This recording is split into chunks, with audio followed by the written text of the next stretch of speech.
it's Moose, and thank you so much for joining me back here. It's been a while since I filmed. I have videos going up every week, but yeah, those were pre-recorded, so it's been a while. What's this?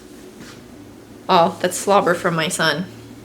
I have a bunch of tag videos I need to catch up on, so today I'm going to do one by my friend Amanda over at Amanda's Book Labyrinth. She made her own. This is an original tag by her. This is the reader book tag. This one is fairly long. It has 20 questions, but I think they will be kind of quick questions, some of them at least.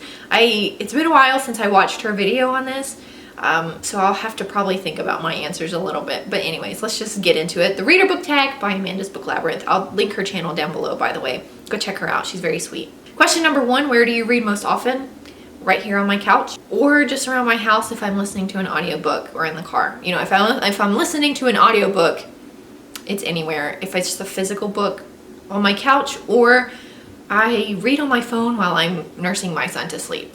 So one of those 3 places, I guess. Question number 2, what times of day do you read? Again, either at night when I'm nursing my son to sleep, or if I'm going to read physically, I usually read during my son's nap time. So his nap times. 3, do you choose reading over other activities?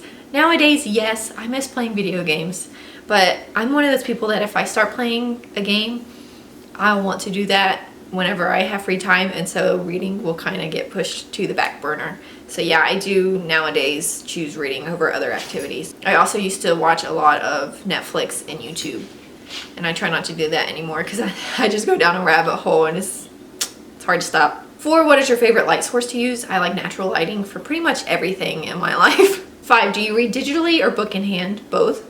6, how many books do you have next to your bed for easy access? For me, 0. We do keep a lot of books beside the bed for Sam. We like to read to him quite often. I'd say there's at least 4 in there for Sam, and I think my husband has 1 on our nightstand. But for me, 0. My books are in here in the living room. 7, how many are you reading currently or soon will be reading? Right now, I am reading 3.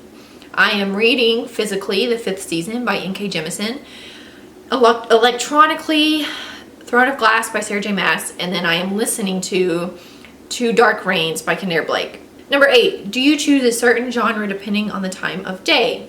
No, I mostly read fantasy. I'm a mood reader, so, you know, basing what I'm reading on like seasons or time of day or, you know, readathons, TBRs, they don't work for me. Pretty much mostly fantasy.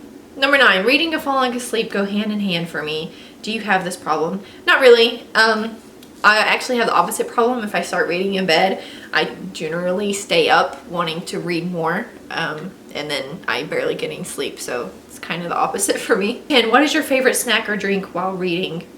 I don't really snack while I read. I do really enjoy water. How lame am I? Yeah, I drink a lot of water, but I don't really snack while I read. My favorite snack would probably be chips. Doritos or the cheddar sour cream. Yeah. 11, reading is not always in the story. What is something you enjoy doing that also involves a story? Playing video games.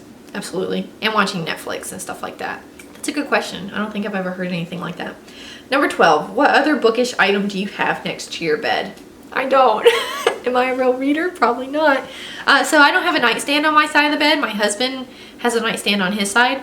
And then I use the windowsill that's behind our bed. So I don't really have that much room to just keep stuff around. We do keep our Bible next to the bed. And we have like a devotional that we read every day. So maybe that, it is a book, but I don't know. 13, are you the only reader in your home? No, I am not. This is my husband's bookshelf right here. This one's mine.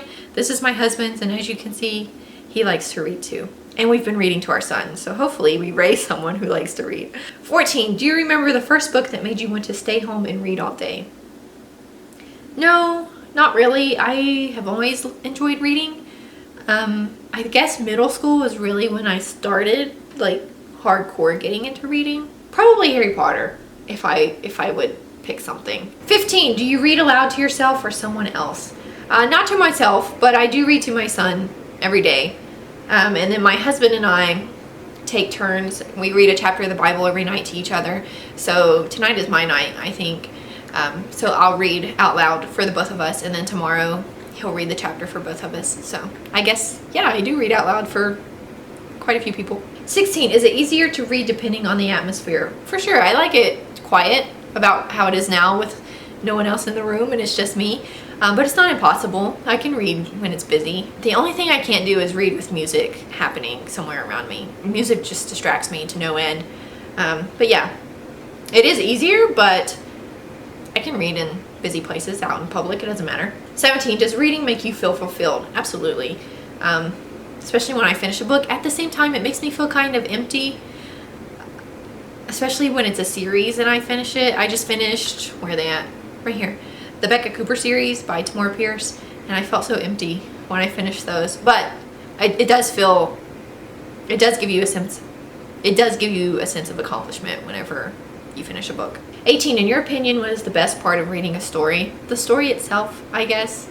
As cliche as that sounds, I don't feel like that's a good answer, but that's my favorite part. I used to try to write, okay? My creativity is not where it needs to be a writer, to be an author, so I enjoy seeing what other people have in their brains. It's so interesting. 19, did you enjoy this tag? Absolutely. I felt like there were some different questions that I'd never heard before, which was great. And 20, tag anyone and everyone. I don't tag people. I don't know, I feel like that's pretty common knowledge here on my channel, but it is a great tag if you want to do it. Be sure to go check out Amanda's channel. Again, I will link her channel down below. Do her tag, let her know that you've done it. I'm sure it would mean the world to her. Thank you guys so much for watching this video. If you liked it, be sure to subscribe down below and leave a comment. You are awesome. I am so thankful for you, and we'll meet back here next time, guys. See ya!